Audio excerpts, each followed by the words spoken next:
start our first lecture of the principle of the economics. Okay, micro chapter 1, right, of the BBA, Bachelor of the Business Administration. Let's go. Okay, introduction to the economics. What is this? Introduction to the economics. So this is the course, this is the topics which we need to cover to understand this chapter. Okay, highlight of this chapter. So first one is need for the definition, scarcity oriented definition, super priority, scarcity oriented definition, criticism of the scarcity oriented definition, growth oriented definition, meaning of microeconomics, scope of the microeconomics, importance of the microeconomics, limitation of the microeconomics. बराबर, इतने point अगर आपने cover कर लिए तो आपका first chapter introduction to the economics cover हो जाएगा. बराबर, एकदम इजी है, नथिंग बोल सकते हैं ना कि nothing to worry about this, इतना इजी है, so easy chapter to understand. बराबर, मैंने ऐसा पीपीटी बनाई है कि आप आराम से समझ जाओगे. मैं हिंदी थोड़ा गुजराती इसलिए बोल रहा हूँ कि मेरा लेक्चर हिंदी मीडियम वाले, गुजराती मीडियम वाले बच्चे भी देखेंगे जो BBA कर रहे हैं. बराबर, या अगर MBA कर रहे हैं तो उनके लिए भी हेल्पफुल हो जाए. बराबर, और आगे चलते हैं, आगे आगे डिस्कशन होता जाएगा. इजी है, don't worry. The definition of the economic तो given by the doctor Marshall. बराबर, economic is the study of the man in the ordinary business of life. Okay, economic is the study of man in the ordinary business of life. It inquires how he gets his income and how he uses thus. It is on one side the study of wealth and on the other hand, and more important side, a part of the study of the man. Okay, how a person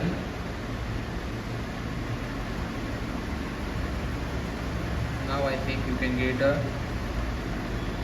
clear vision, right? Okay.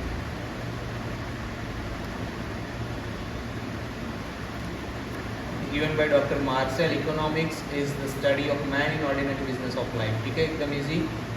इंसान को, बंदे को check करना about his business life, how he gets his income, उसको पैसे कहाँ से मिलते हैं, एंड हाउ ही यूजेस, और उसको वहाँ कैसे यूज़ करता है.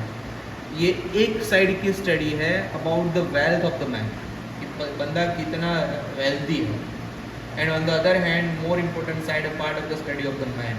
और ऐसा कोई बंदा कि जो अपना पैसा कहाँ से कमाता है, what is his source of the income and where he invest to get the more luxury of the life, more comfort of the life. तो ये स्टडी करना, दैट इज द इकोनॉमी. बराबर, इकोनॉमी मतलब कि पैसा कहाँ से कमाना है उसका स्टडी करना, और उस पैसे का कैसे यूज़ करना है कि वो खुद वेल्दी बन जाए, पैसे वाला बन जाए, या फिर बोल सकते हैं कि उसको पैसे की तकलीफ ना पड़े, वैसा बन जाए.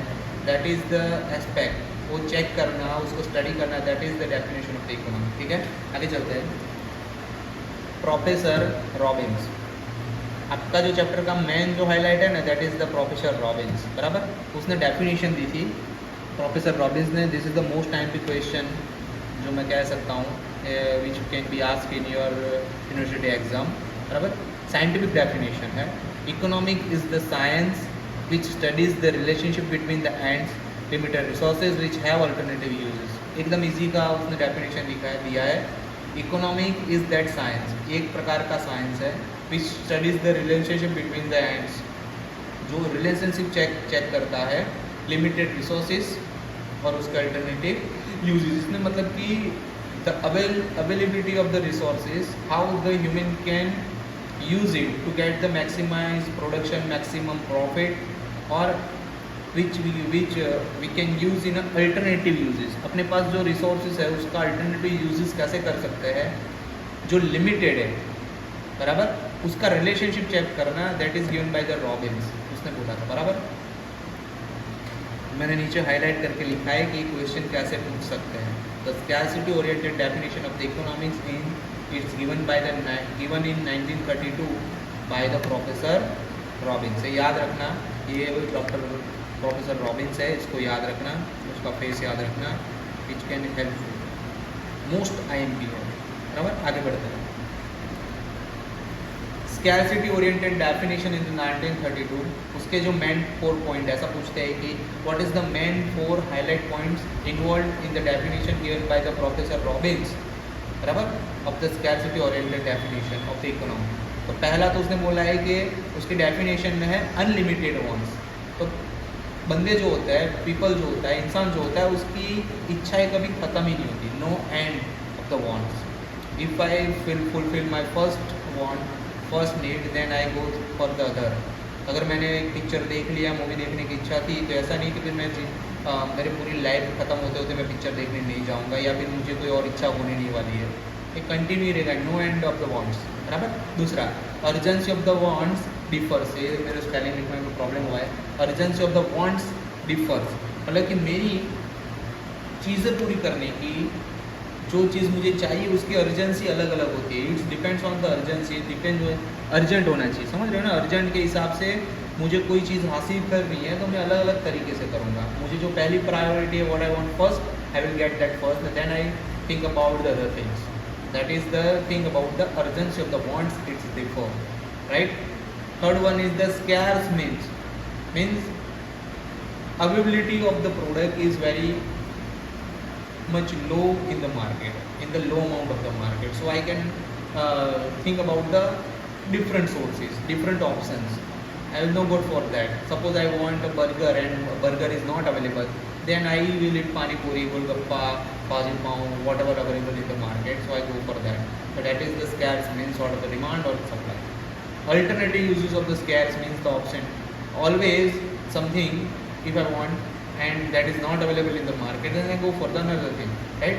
Suppose I want umbrella to shield myself from the rain, and if it is not available in that shop, so I will go for the raincoat.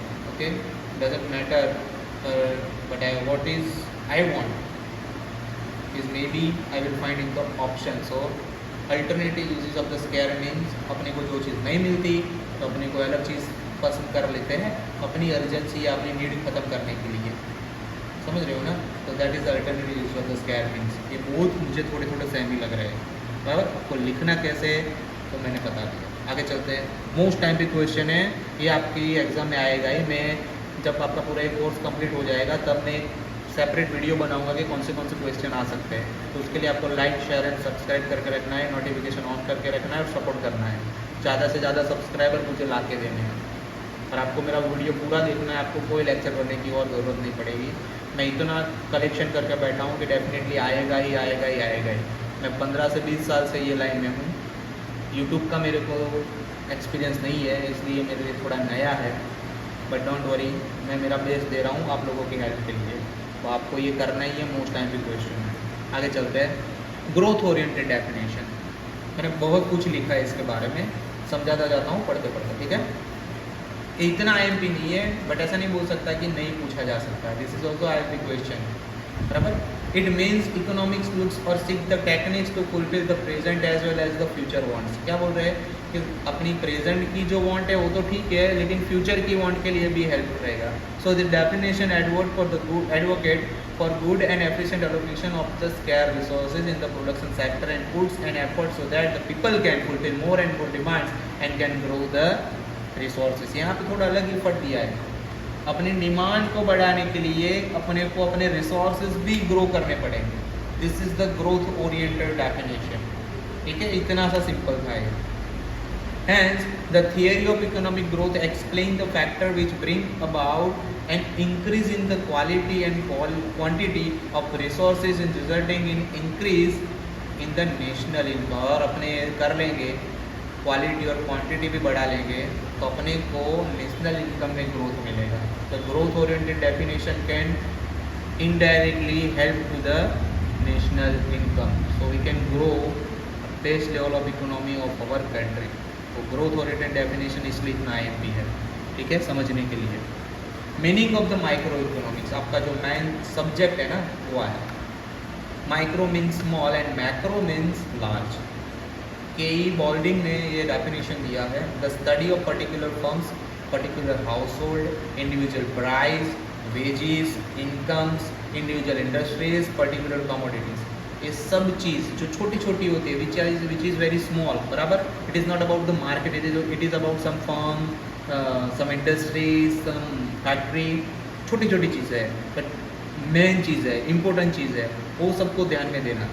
Individual industry, particular commodity, समझ रहे हो, तो वो सबको स्टडी करना, that is the micro economics. Like दूसरा example, like examine body by the microscope, अपने body के जो सेल्स है उसका जो स्ट्रक्चर है, उसके बोन्स कैसे सेट किए, उसकी नर्व्स कैसे सेट हुई है, उसका स्ट्रक्चर कैसे सेट हुआ है, लीवर कैसे काम करता है, इंटेस्टाइन कैसे काम करता है, अपना डाइजेस्टिव सिस्टम कैसे काम करता है, अपना एक्सक्रीशन सिस्टम कैसे काम करता है, अपना रिप्रोडक्टिव सिस्टम कैसे काम करता है, अपना हार्ट कैसे पंप करता है।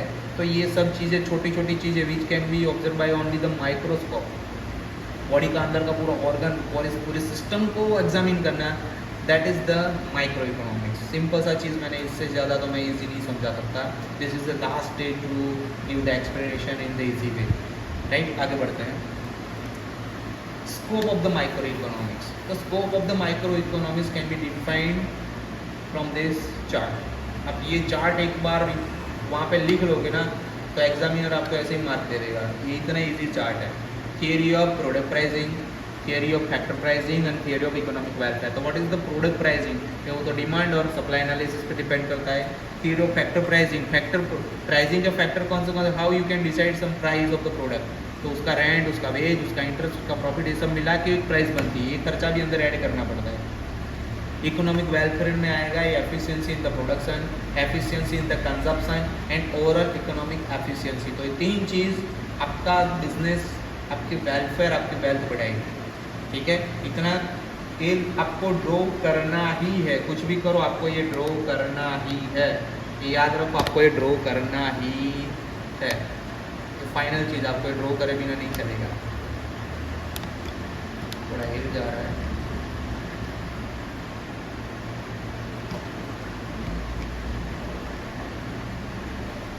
ठीक है,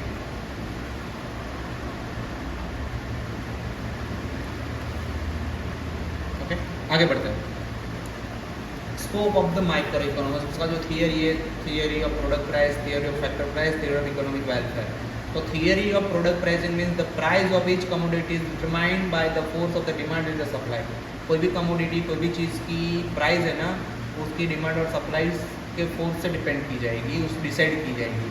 micro economic is a study of the demand analysis. तो माइक्रो इकोनॉमी का मतलब ही है डिमांड एनालाइज करना, उसका स्टडी करना। For example, individual consumer behaviour and supplier analysis और the individual product producers behaviour. कोई बंदा क्या चीज़ सोच के माल बनाता है या कोई कंज्यूमर क्या सोच के माल खरीदता है, उसका बिहेवियर अलग अलग होता है। तो that is also depends to decide the price of the product. तो यही तो स्कोप है माइक्रो इकोनॉमिक्स का, theory of product pricing, product की प्राइस कैसे डिसाइड करना। आगे B, theory of factor pricing.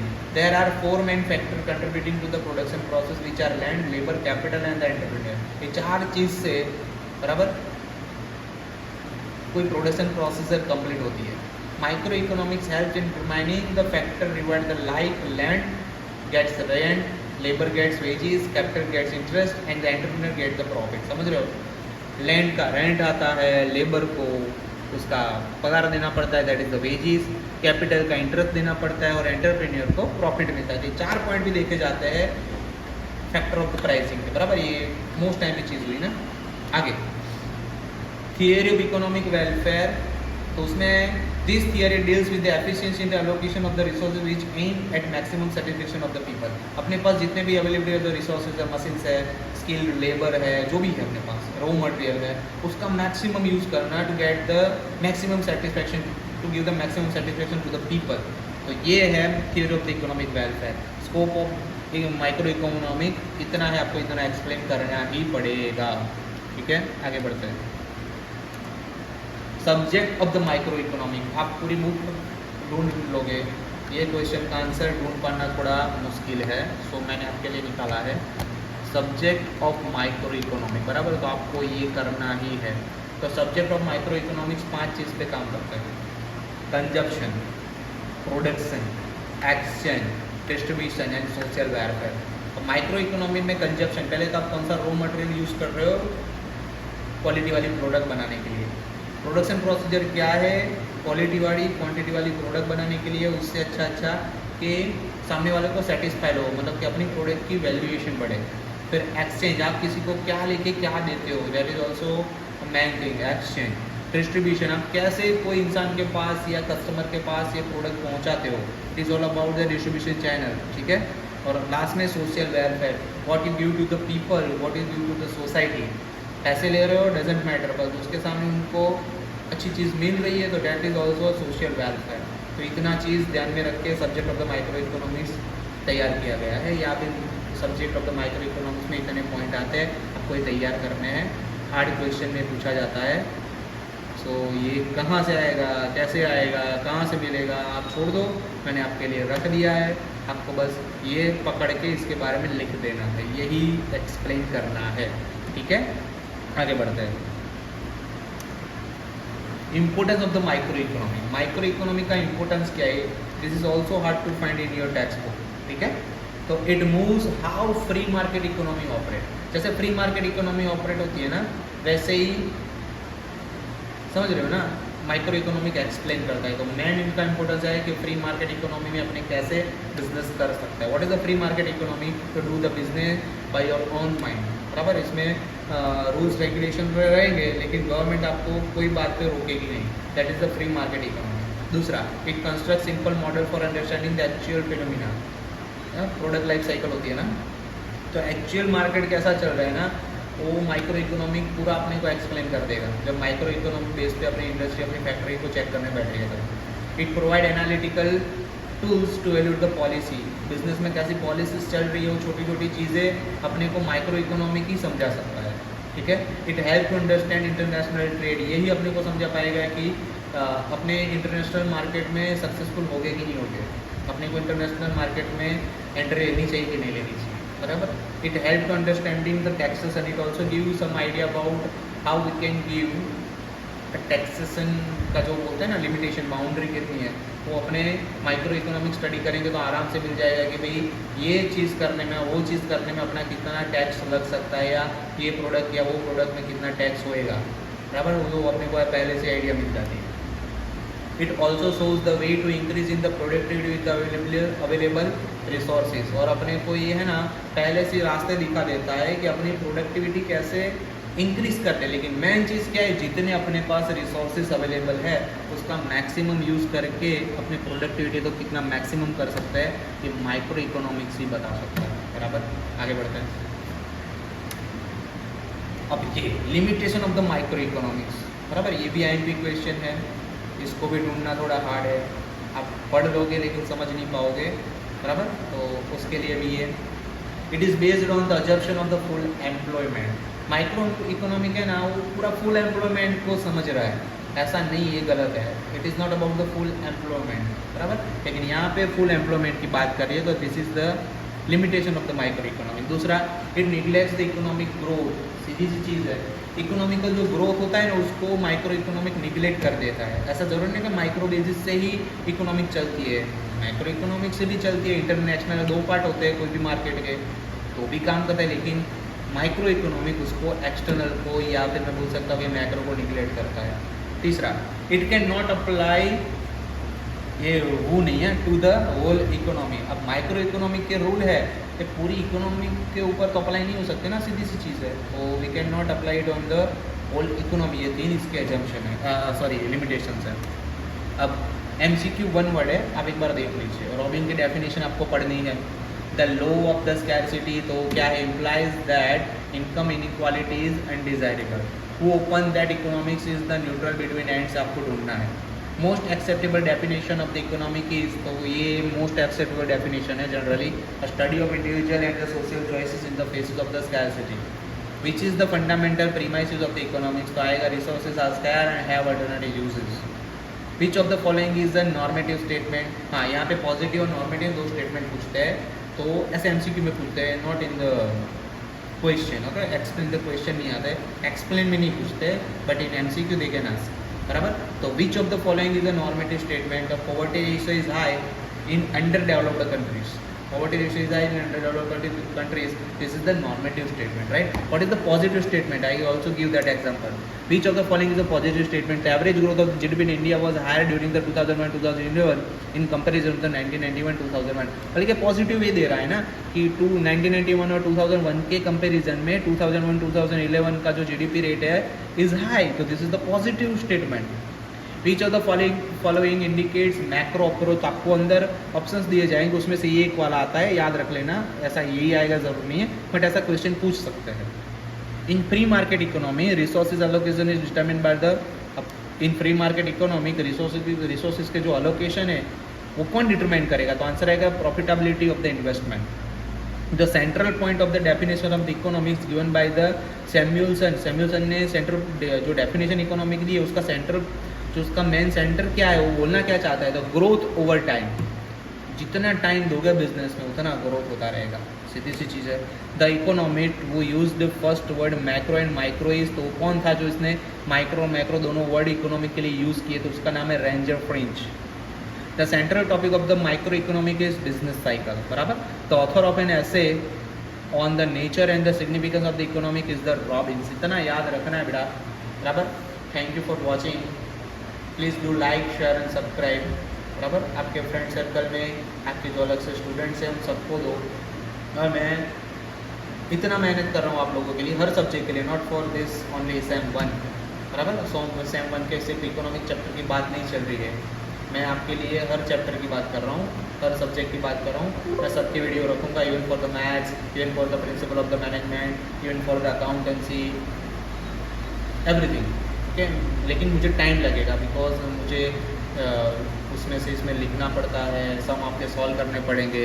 I need to find something from the internet also so it can give easy explanation to you. तो थोड़ा time लगेगा but I can give. Okay. My name is Kalrav Bhatt, right? My name is Professor Kalrao Bhatt and I have done MBA in Finance.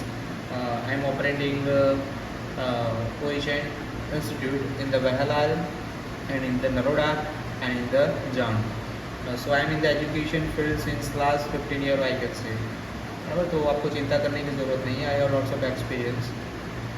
Just मुझे ये YouTube का knowledge नहीं था, but अब हो गया है, सो डोंट वरी. बस इतना काम करो मेरे लिए, like share and subscribe, and बच्चों को भी भेजो.